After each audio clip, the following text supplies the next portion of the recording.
আমাকে এই বিগত এই স্বাধীন হওয়ার আগে বিভিন্ন ব্লেম তৈরি করে আমাকে এখান থেকে বাই ফোর্স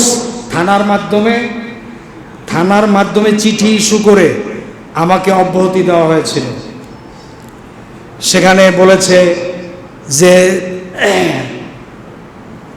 মোতাল্লি সাহেবের একটা কথা যে শুধু নামাজের মশালা বলতে হবে, নামাজের মশালা, এছাড়া আর কিছু বলা যাবে না। আমি নাকি রাজনৈতিক কথা এই মেম্বার থেকে বলি, এটা কেন বলি? এটা অন্যায়। হ্যাঁ, শুধু নামাজের মাসলা বলতে হবে, নামাজের মশলা। এরপরে তারা অভিযোগ তুলেছে যে আমি প্রায় সুদের বিরুদ্ধে কথা বলি। কিসের বিরুদ্ধে? হ্যাঁ, এই মসজিদে বসে, এই মিটিংয়ে বসে তারা অভিযোগ করেছে যে আমি নাকি সুদের বিরুদ্ধে কথা বলি এবং ইসলামী ব্যাংকে, ইসলামী যে ব্যাংকগুলো বাংলাদেশে আছে সেখানে লেনদেন করতে বলি, সুদী ব্যাংক থেকে বা সুদী প্রতিষ্ঠান থেকে দূরে থাকতে বলি। কেন? এই কথা বলার পারমিশন আমাকে কে দিয়েছে? তো ওনারা কমিটিরা আমাকে বলে খালি নামাজের মাসলা কইতে, আমি সুদের বিরুদ্ধে কথা বলি, আমি রাজনৈতিক কথাবার্তা বলি, হক কথা বলি। এটা কেন বলি? এটা তারা অভিযোগ করেছে।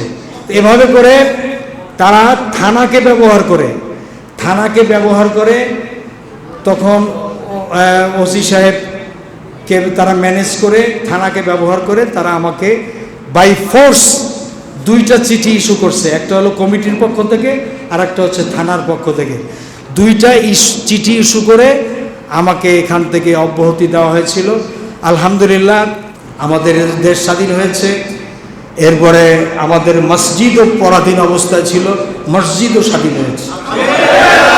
আজকের মসজিদ কি হয়েছে? স্বাধীন হয়েছে। বলেন আলহামদুলিল্লাহ। সমস্ত প্রশংসা আল্লাহর। সমস্ত প্রশংসা কার? আর কৃতিত্ব আপনাদের চেষ্টা, ঐকান্তিক প্রচেষ্টায় মসজিদ স্বাধীন হয়েছে, আলহামদুলিল্লাহ। এখন আমরা স্বাধীন চিত্তে কোরআনের কথা বলবো।